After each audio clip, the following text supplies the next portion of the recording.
Hello, everyone. It's a pleasure to have you here. It's a very special edition because we are doing in English, because we do have a very special guest. So I'm Lígia Zotini, Tania Zacharias, and finally Peter Mary. We have been talking about you, Peter. Oh, dear. Welcome. Thank you. So this is the famous Peter Mary. Yeah, the Peter and the Mary. It's an honor having you here. So welcome to Brazil. Welcome to our podcast. Yeah, thank you. Great to be here. Very curious about what we're going to. Oh, they're very happy that you're here, Peter. Okay, I think we haven't been talking about you, but I think it's good people know you from you. I think how would you introduce yourself in a new human community? Wow, you didn't prepare me for that question. How would I introduce myself in the new human community? I guess, people say, how did you end up doing what you're doing? Did you study? I said, no, I studied French and German and I did theatre. That's awesome. And I guess all I really did was just followed my heart each step of the way. And that was it, really. And that's taken me on a journey through, not-for-profit work, trying to change the world from an environmental perspective, to consulting and training and writing and starting a number of businesses, and all of them which just unfold each moment of the way. So there wasn't a plan. Not my plan, anyway. Maybe not from this dimension. No, exactly. Not that you remember. Yeah. Peter, how I think when we walk into this path led by the heart, everybody has a few moments in our life that changed everything, or maybe the first time changed your perspective. And when you look back to your story, you said, wow, that was the point when I took this path and that took me today. Do you have this moment? Like a tipping point. A tipping point? Yeah, one of them definitely. One of them was like when I was early 20s, just finishing my studies, and my mother, who's a Quaker, gave me a copy of Fritz Schumacher's book called Small is Beautiful, which is like, it really unmasks the economic system and the kind of, I guess, the way we organize and run our societies in a very clear way. And that that really radicalized me. That was kind of, wow, you mean the way we do things at the moment isn't the way it has to be. In fact, it seems to be rather damaging to a lot of life on the planet. And there are other ways to do things. So that tipped me into first kind of activism and really planted the seed to make sure that whatever I did with my life was something about trying to make the world a better place, fundamentally. Beautiful. But also made me see that the changes that are needed are very structural, very fundamental. The issues we have are embedded very deeply in the way we do things at the moment. And not knowing how that's going to happen, but that was certainly a key moment. Yeah. Beautiful. Yeah, I think I've been through your podcasts and videos at YouTube and your books, and trying to get prepared for the conversations we're going to have now and during the week that you're here in Brazil. And one of the quotes that took my attention was, coming from a very idealistic young man, some of your activities were about activism and go on. And then when you met Ken Wilber and the spiral dynamics, and you understood how you were your set of values were pretty close to the green one. And you told that the best way to change the external world is changing the internal world. In a moment of a very idealistic young man, you mentioned that this changed your way to see whatever you were doing or your activities and so on. Yeah, very much. The kind of activist years were very much focused on changing the outside world. And I came, there were people in the green movement who were into personal development and meditation. And for me at that point, it was like, what a waste of time. Come on, get it. What are you doing? Get out there and change the world, make a difference. And then when I read, and then I got a little disillusioned with the green movement at some point, and that was around the time I came across A Theory of Everything by Ken Wilber.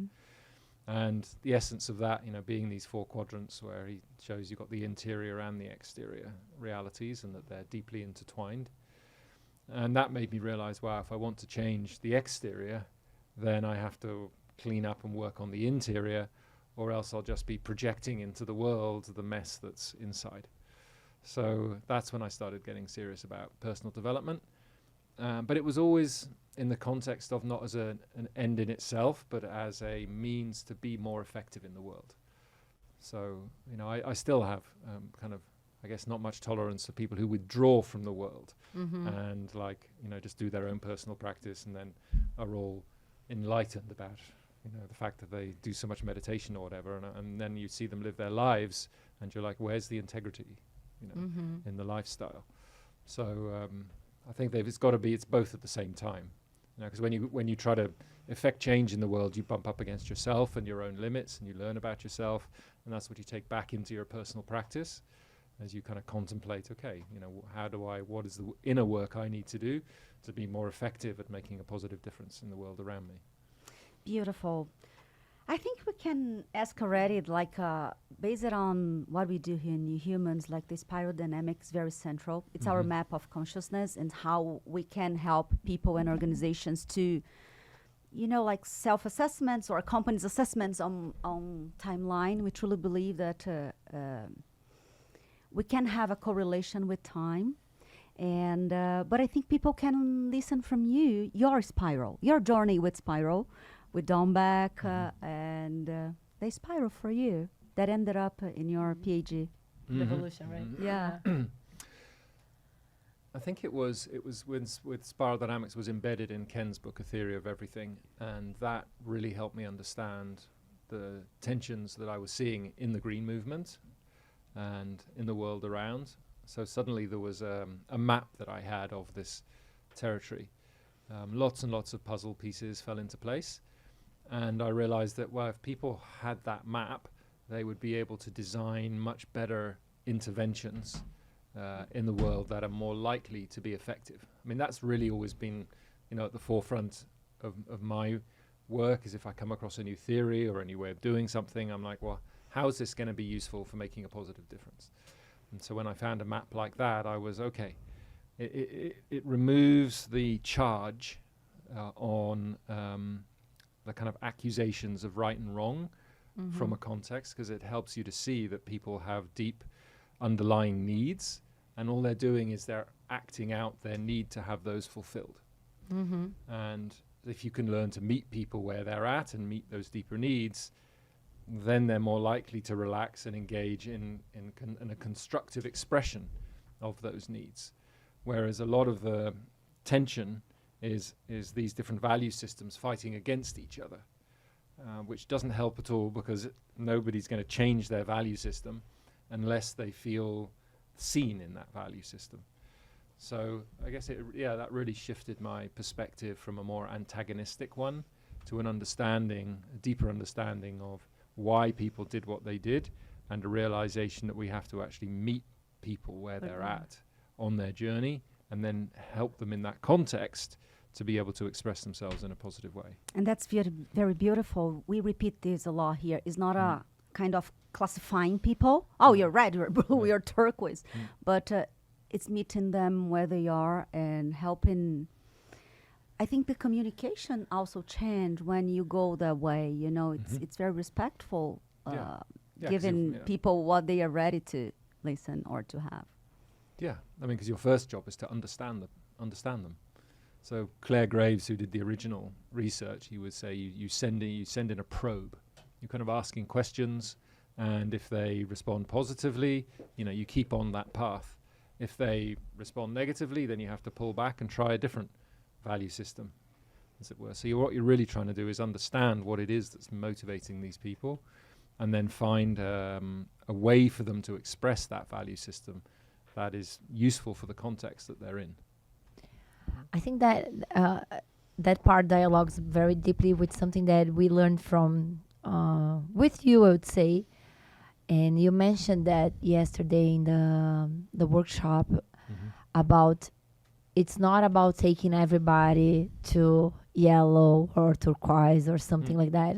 Can you say a little bit more about this? Yeah, I mean, Don always said the purpose of spiral dynamics is to get fitness between an individual and their habitat and the function and role that they're playing. So you're trying to that's get... very interesting. Yeah, so and so that, you know, if you've got a particular role that needs to be played well in an organization like accounting, for example, then you need to find a value system that best fits that. Understand, okay, you know, structure and order and rules, which fit very much the blue value system, are a very good support for the accounting practice. So then you need to find people who actually have those kind of value systems, because they're likely to do the job better. And then you support them by building a habitat around them, so they're literally down to what their department looks like, that supports them in that particular value system to play that role. And then if somebody's had enough of blue, let's say, they will naturally want to move on. And then from a spiral map, you know what's coming next. It's going to be orange. So how do you help them find a space then where they can express that value system? Now, having said that, life conditions, value systems emerge because the life conditions require them. So the complexity of the context triggers the need for a new way of seeing and engaging the world. And certainly the complexity of the world we're in right now is requiring, at the leadership level, yellow, maybe even turquoise value systems to be able to meet those needs. But that doesn't mean everybody has to be yellow or turquoise. You know, you want somebody who's a fireman to have a good, strong red and blue. You know, because when the bell goes, they don't want to sit around going, "Do we all agree that we should, you know, go and address this?" No. Is everyone feeling happy about this? You know, no, it's act now. You know, follow orders, basically. But I have a question for you on that perspective. I should have done yesterday, so in our workshop people could have listened, but I think we can do now. We are into technology. I had a career around that. And when you tell me about the characteristic of blue, for example, like all those rules, logics, and rational, and we give enough to blue enough blue to blue, they naturally go next to orange stage. What about the technologies? They like AI. Seems that it's coming to fit most of those blue characteristic, the way we are building the technology right now, like with very logic, laws, system, process, repeat and very fast. Maybe it is going to be giving more blue to blue, and we are going to have like naturally a mass of moving people to orange because of AI, nice. for example. That's interesting. I wouldn't because remember what we're talking about are value systems here. So value systems are describing the interior qualities of an individual and a collective human system. So I wouldn't say you could necessarily map a technology to an interior value system, but what happens is that people will do with that technology whatever they need to do based on their value system. Okay. So blue will use it to build structure and order. Orange will use it to build innovation. Green will use it to share knowledge. Okay, And the same yellow- AI. Yeah. Right, yeah, exactly.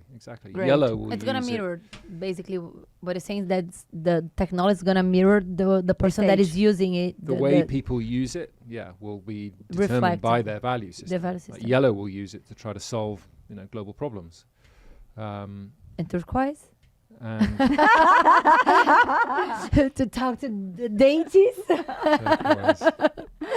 Oh God. Yeah, it's interesting. There are some experiments now where people I know have replaced the pseudo-random function in ChatGPT in the open AI system with a pure quantum random system, and they're getting a lot more of an intuitive AI that's actually more responding to people's I like it. intuition and intention and things. That's beautiful. We like that. And I think now it's a nice time to make the question that we have been talking about. Like, could you please go deeper when we say like, oh, maybe turquoise plays a different role than the spiral, or you just touched it yesterday as well. I think because new humans, we attract a lot of those, and Brazilians like this too, people that likes to body, mind, spirit, energy, soul, and we try to put all this together maybe in our professional identity as well. New Humans has a lot of those value systems of turquoise. Maybe we are not turquoise people, but we are very attracted to that perspective. And it's so hard to find anything that go deeper on turquoise. Yeah. Can you go deeper? Yeah. Let me tell you a bit my journey of how I kind of hit turquoise. So we established an organization in the Netherlands called the Center for Human Emergence. That was kind of part of Don Beck's vision.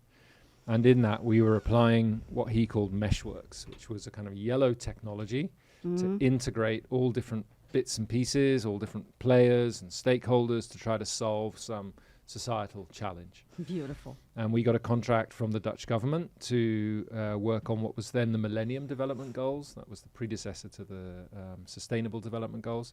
And it was on MDG 5, which was maternal and newborn health. And we had 20 different Dutch organizations that we were working with to get them to collaborate, to be able to be more effective at making a difference on this big issue. And, you know, we were working, it was doing okay. But we worked out, we were sitting there thinking, this is so complex. You've got 20 different organizations, each who have their own agenda. They all need each other, but they're driven by their business needs or their NGO needs or whatever. The topic as itself is massively complex. And it feels like what we're trying to do is meet complexity with complexity. Right? We're trying to build a complex system to be able to deal with a very complex topic. And we just sat there one day going, you know, there must be some simplicity the other side of this complexity. And these were all people who were spiral literate. And so we sat back and we looked, you know, we went back to the spiral and we were, well, what would it look like if we were to take a turquoise perspective? Because we were definitely very much in a full-on yellow integral meshworking, helicopter view, systems thinking, engineering kind of approach to solving this problem.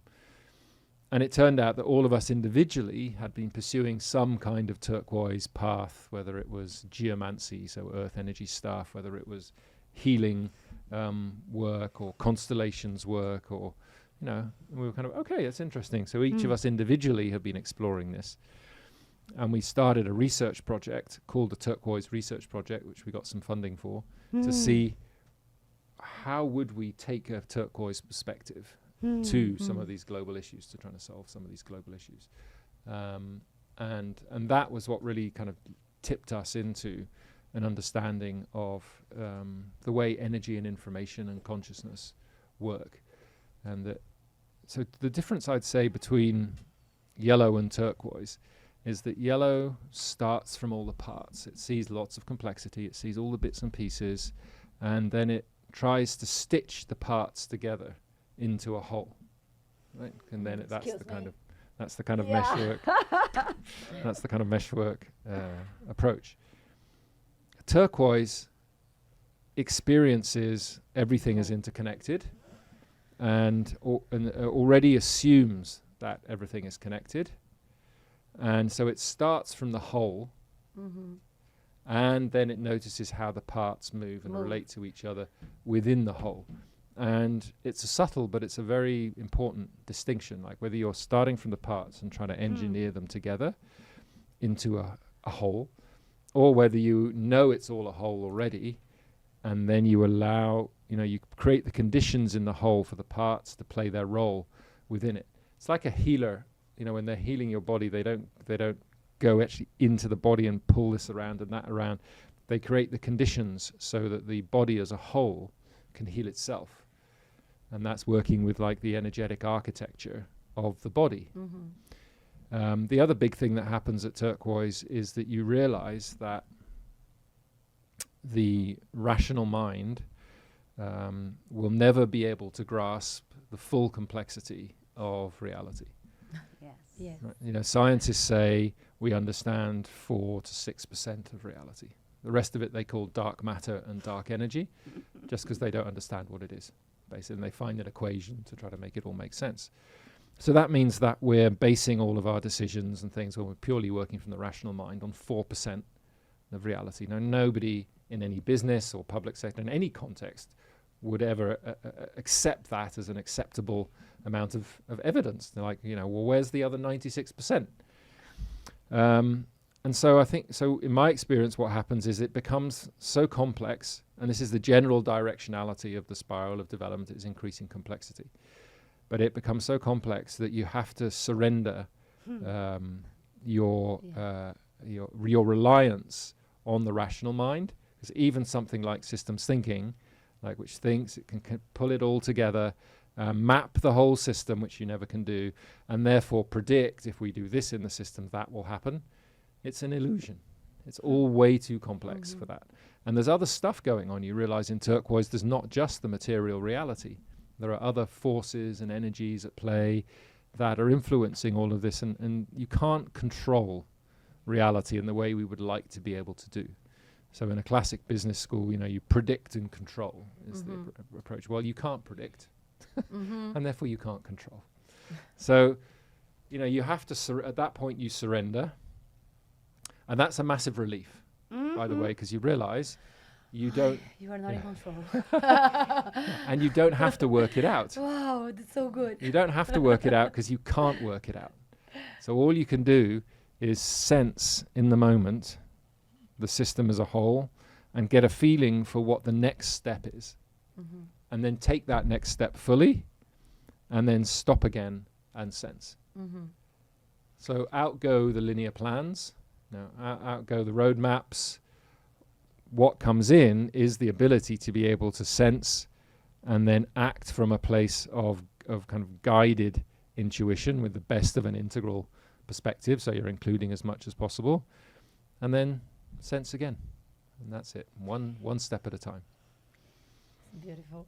We have the I know you're gonna come through the feminine energy, but we have another project together that it is about feminine intelligence as innovation, and not about women but about the feminine. And a lot of things you were saying here Is exactly what is we speak about, the same words, the same. Would you say, or is it possible to say that this quality of turquoise, it's a feminine energy, or archetype or because when we were doing these researches and trying to like decode what is feminine energy, we found it very hard to put it in words, mainly because of two things.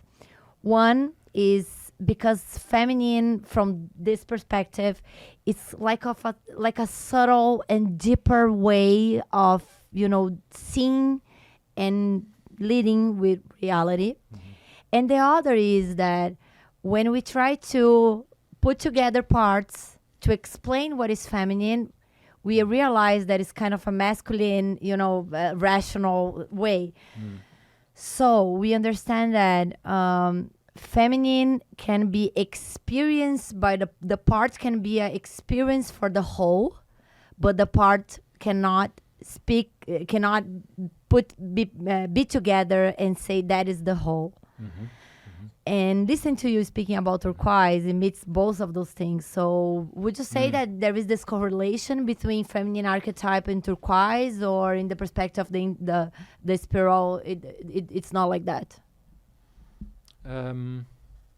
I'd say kind of when you get to yellow and turquoise, they're the ones that really integrate the masculine and the feminine.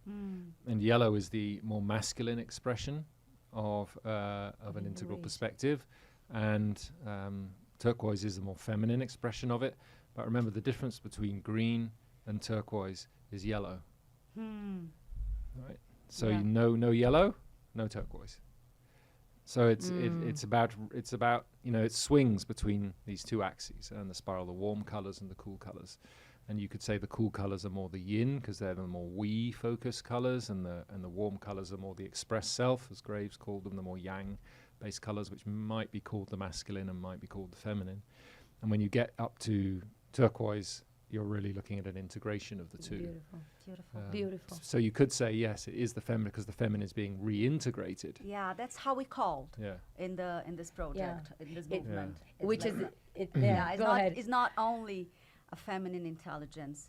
We call female movement, but with female like FE, like a little dash, and male, because we definitely believe in the integration of With that. capital, with the male, because Yeah. female has both.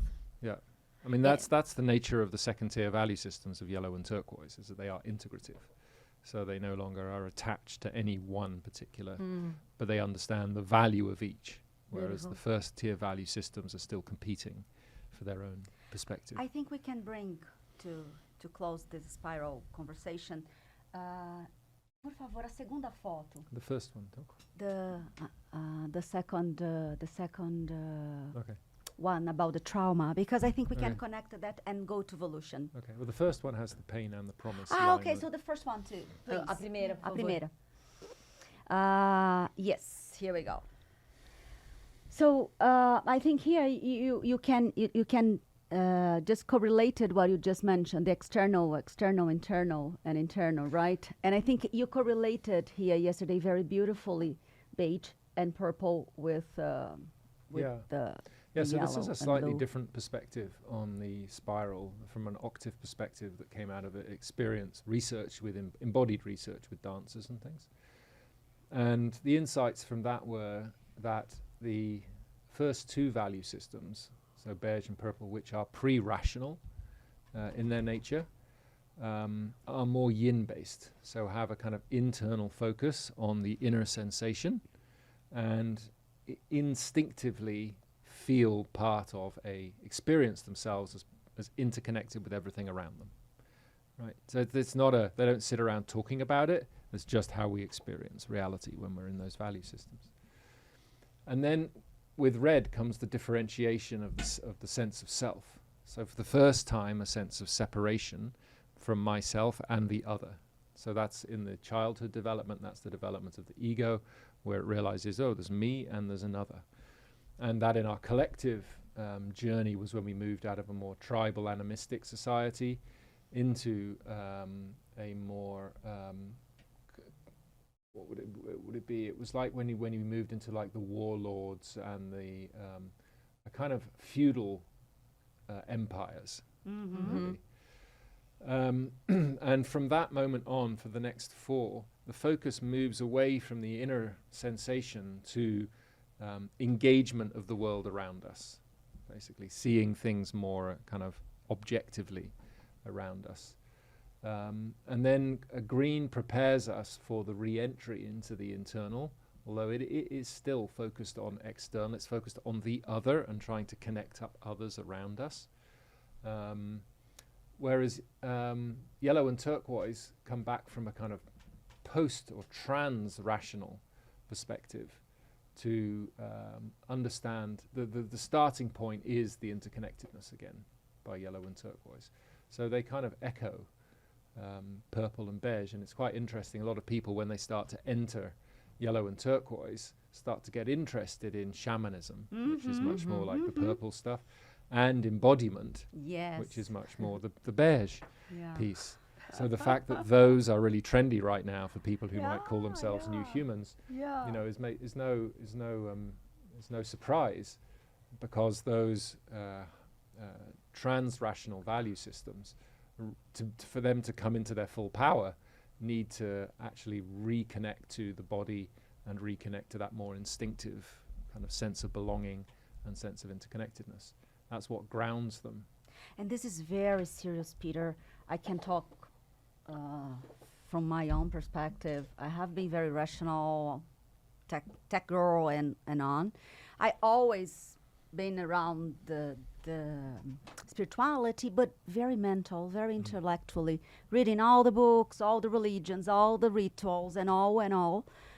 And I think when I burned out in 2016, it was the first time I really felt the body, like inside out, burning out. And I've been through a dark night of the soul. And on that perspective, it was my first time I sensed my body in a very intelligent way. Then I was like 37, 38. I got pregnant when I was 40, like 6 years ago. And then I mastered the experience because Of the body. yes, like because up to that moment was body, emotional, And I have been always a very sensitive person. So that spiritual has always been with me, a high intuition and so on. When I got pregnant, I lost that. It's somehow I knew that I had my protection. The guardians was around me and the baby, but I could not feel them. I just felt the body. And that was an amazing experience. And then my baby girl came through me in a very intelligent way. Not I did or I made her, because I don't know how to do her again. So that was something She to was me, made. Like I thought, like in my moment of burnout and that sabbatic moment, I was here, but in fact I was invited to. Okay, you definitely want to go there, and the universe says, okay, I'm gonna help you to get there. Pa, pa, pa. Gave me a lot of experience from body perspective, and motherhood was the masterpiece. Yes, makes sense. Yeah. I mean, the motherhood, the kind of bonds and relationships of motherhood connect very closely to purple. Of course, the pregnancy and birth process is nothing more than beige. That's so. Yeah, you were being called back to the body, and all of your thinking and all of the ideas and that you had about spirituality and everything that's very much an orange-green thing. And that's why it's still rational. It's still in the rational mind. But if you want to push into the actually experiencing the interconnectedness and the wholeness, then we have to reconnect. For me, it has been a body year for many of us. And for me, I'm very connected to the body, like in general, and but I always trusted my body as something that will always be perfect and fine. So I experience a lot of my spirituality through the body since always. But after COVID, I had a hormonal breakdown, like a collapse. My hormones went crazy. And that was the first time that I felt like my body failing.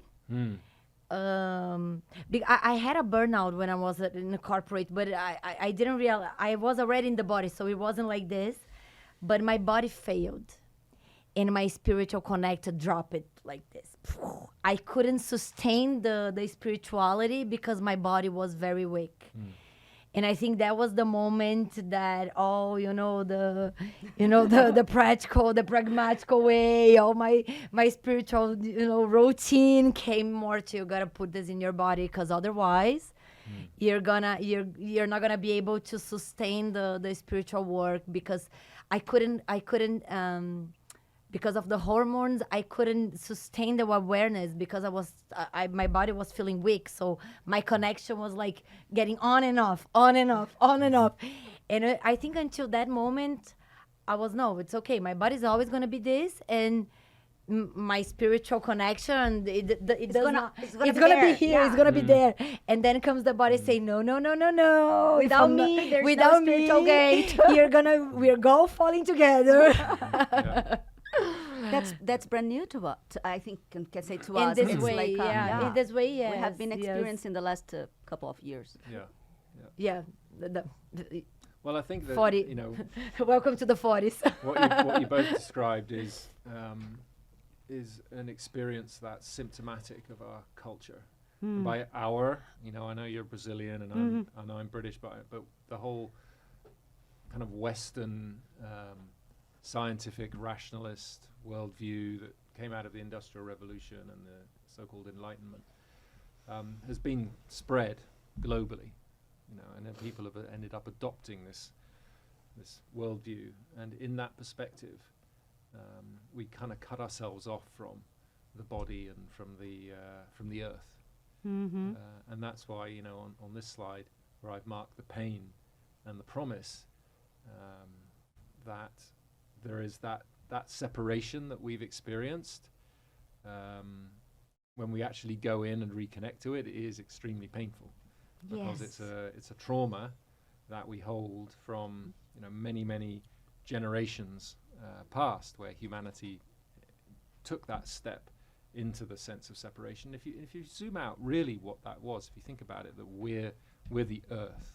We're an expression of the earth, right? So this was the earth's experiment in becoming self-aware. Right? In the first phase, it was the moment that the earth was able to go, oh, there's me and there's the other.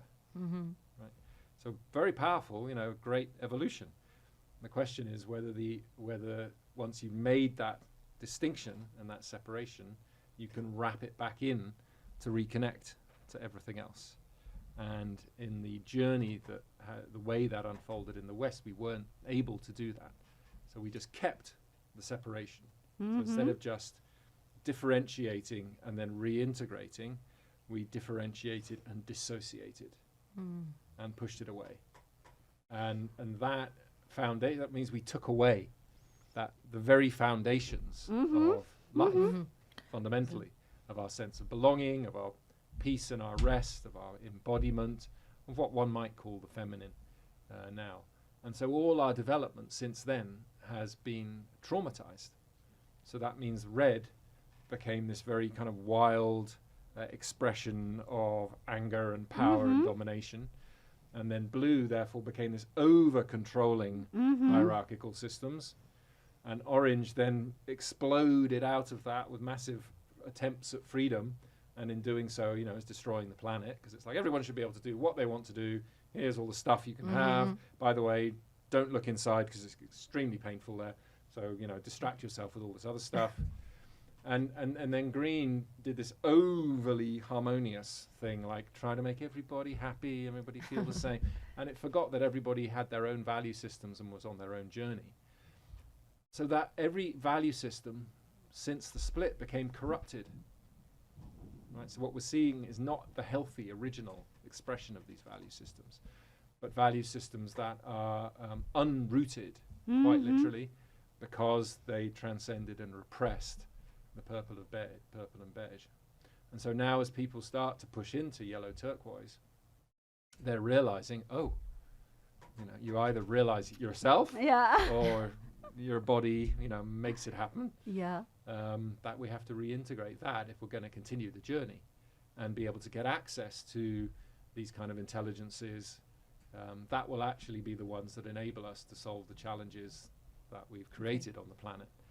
Through this split, through this separation. So there's a massive, almost kind of collective healing of that trauma that's needed. And so the next slide actually has a lovely quote from... I think just for those people that are listening to us in Spotify, I would recommend go to YouTube, because it helps a lot to see the images that... we have both platforms, so... So this was in Ken Wilber's beautiful book, Up From Eden. He described exactly this. He says when the great mother is repressed, and the great mother is the beige purple, the kind of deep feminine, the earth. When the great mother is repressed, the great goddess is concealed. That's beautiful. Is hidden. That means we don't get access to the subtle energies in the world of the great goddess until we've reintegrated our relationship with the great mother. And it is a terrible realization. He says, look in vain through Judeo-Christian Islamic religion for any authentic trace of the higher touch of the subtle goddess herself. That means that you can't find the goddess in the Judeo-Christian Islamic religion. It's been pushed into the shadows. And it's huge. It's massive. This is huge, it's and massive. That would become a perfect and terrifying comment on an entire civilization.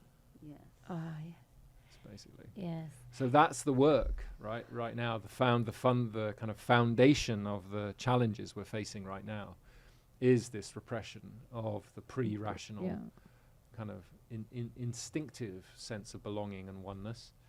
And once we reintegrate that, then we get access to the trans-rational intelligences, the subtle energies, the information fields. Once we get access to those, we can solve all our problems like that, because all the solutions are there. And when we work together with the natural intelligence, then all the synchronicities happen. We get the way is pointed out to us. It becomes effortless. But there's work to do first. Yes. And that reminds me of the Ken Wilber, when the days we were at Broughton Hall, when you asked him what would be the key element for The leaders of the future. the leaders of the future.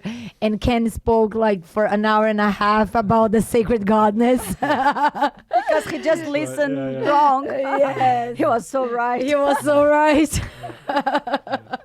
Yeah, that's right. I wanted to see whether he would speak to this at all, because Yeah. people don't often bring this up in Ken's work, because it's quite heady, a lot of his stuff. and Yeah, we theoretical, were but- talking with Vanessa, like the Yeah. president of Integral Brazil, and she said, "Wow, it's pretty hard. Like it's rare. Listen, that perspective on Ken Wilber's studies. Like we mentioned that he spoke about more than an hour by the feminine and the leadership and the future. Said, oh, this is very rare. Send to me because I want to have this as a piece to have. Yeah. And then we sent what we had. And it's a main place for regeneration, being like on this regenerative leadership for 5 years. And I definitely do not believe there is possible to talk about regeneration without the feminine, without the ability to go and to rest, to be, and then you gave me I think you gave me a wider perspective about this. So it's not about metrics, it's not about environment, it's about getting back together with this connection and this energy inside everyone, so then we can be regenerative leaders. And it's a thing that I'm with her like for the last 3 years, almost every day. And that's something that she always says to everyone. If you go to regeneration, you need to start by your body. Mm-hmm.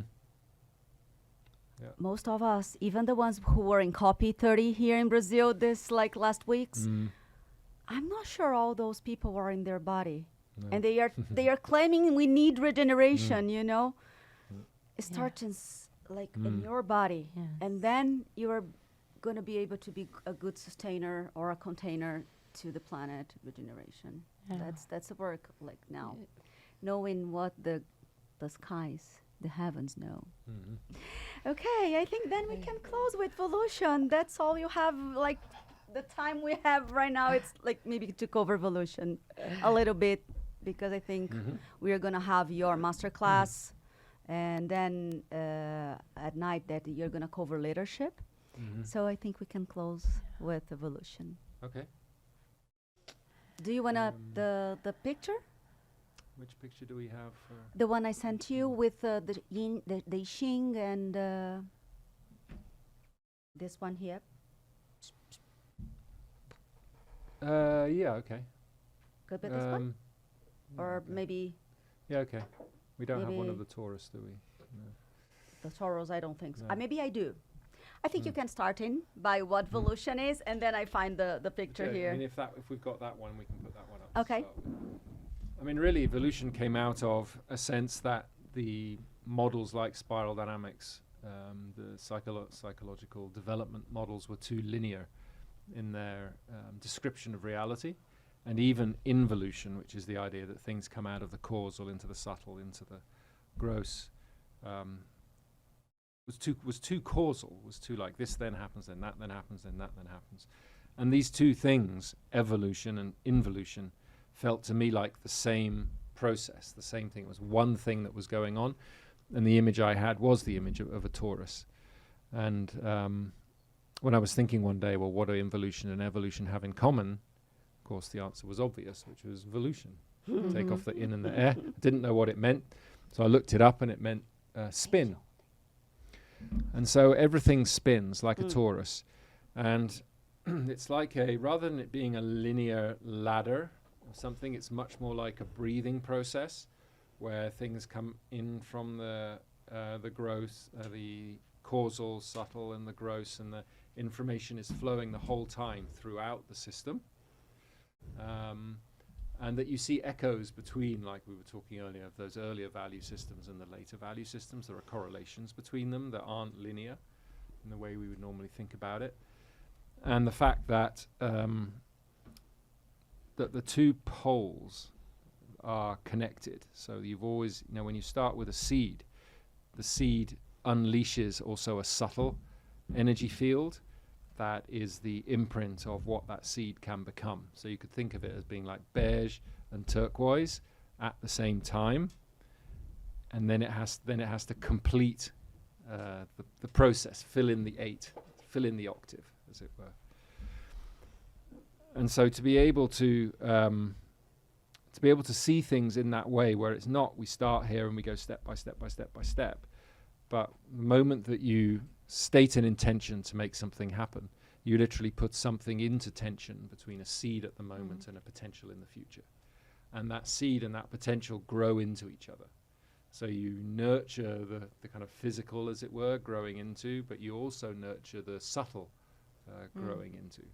So you sit, when you're really truly present in the moment, you are sitting in the veil between the manifest and the unmanifest. So you've got a sensing of the unmanifest and the potential, and you've got a sensing of the manifest and the kind of material world. And that's the fundamentals, I think, of Volution. That integrates both the manifest and the unmanifest, and shows that if we want to actually take a step into the future, then that means we're likely to have to heal some stuff in the past that is holding the information we need for the next step. And if we think of things in terms as linear time, we might think, oh, past, present, future. But Einstein said, time isn't a river, it's a place. So that means, there are whatever happened in the past exists somewhere. Whatever could happen in the future exists somewhere. And those things are connected to each other through the present moment. And there's quite a lot of research that's been done also around in parapsychology and things, looking at actually things in the past do change under certain conditions. So they had like one short experiment I can describe is they had a cassette tape that had 50% like really nice classical music and 50% white noise on it.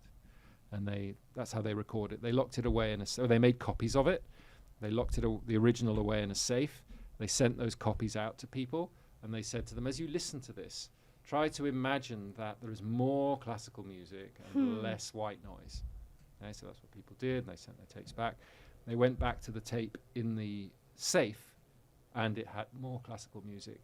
Amazing. We love that. So that kind of challenges our notions of linear time. And it shows there's something going on, in a way that isn't like the way we think it is. Beautiful. I think we need to close. Yeah. Can we have 1 more hour? No. I think it's Peter has a very beautiful video on YouTube called Volution, and I think anyone who wants to deep dive, because it's a lot. Like we didn't have the expectation to cover in one podcast, but it's beautiful. So I recommend you all watch and deep dive a little bit more. Yeah, and I think and for me that I love the spiral. When you gave me your book and I went through it, something that I did not know that was not right inside, but I could feel it when I was like around the stages. And then you came up and said, okay, the spirals explain, but if you expand and you embrace, it's a torus. And I said, wow, obvious, it's a torus. And thank you for bringing the obvious. Because we needed that. We all try to, because there is this linear, like going to the top, but it's not a top. So going to the broader area, which is turquoise, like because the spiral. But at the end, the life is like broad and shrink, and then we go wide, and then we get back again. And that's a living system. That's how I live life. My life is like this. There are moments that I can feel, I'm fully turquoise. And then right after comes my daughter and say, okay, I'm again beige. Or at least like, I wish I could. And it's beautiful the way, thank you. It's very purple. Yeah, like a red mother. A blue mother. Can I, I think to close, can I bring something that I received it for you, from you? It's I believe it's a Peter quote, right? Yeah. I work a lot with turquoise people in my company, and very often I receive a questioning about how this is for privileged people, and to talk about consciousness, and we all understand the Brazil as it is, and there's something that we always say that yes, for now it is something very for privileged people. And this is why we invite those people who have the privilege to do the work. Mm-hmm. And then we were talking about the podcast, and Lígia brought a quote from you that touched me very deeply. And I would love to close with that. And if you want to comment, that says that for those who can choose, there is no long space not to choose. Mm-hmm. And I think that's a very powerful invitation, right? Not about only privilege, but for many kinds of privilege that make us with the possibility to choose. So can you close with that, Peter, your view of this? Well, I mean, once we realize that we are the earth, that like right now, this is the earth talking to itself and trying to work out how do we continue this human experiment? Or, in self-awareness. But once you have that deep realization, which requires the integration of the body and the kind of beige and purple, then these choices are a choiceless choice. So there is no choice to make. It's obvious. Why would you do anything in your lifestyle choices that damage the earth that you are? It doesn't compute. The only reason we've been able to do it is because we've created that split and that separation. We've forgotten that we're the earth. No, this is the earth talking to itself right now. All you people listening, you're the earth listening to itself. This is the earth trying to work out, how do we take this next step? Can I maintain my organ of self-awareness, which is humanity? Or is the cost going to be too great for the rest of life on earth? And this is what we're trying to work out right now. Beautiful. Well said. Thank you. Thank you, Peter. Thank you.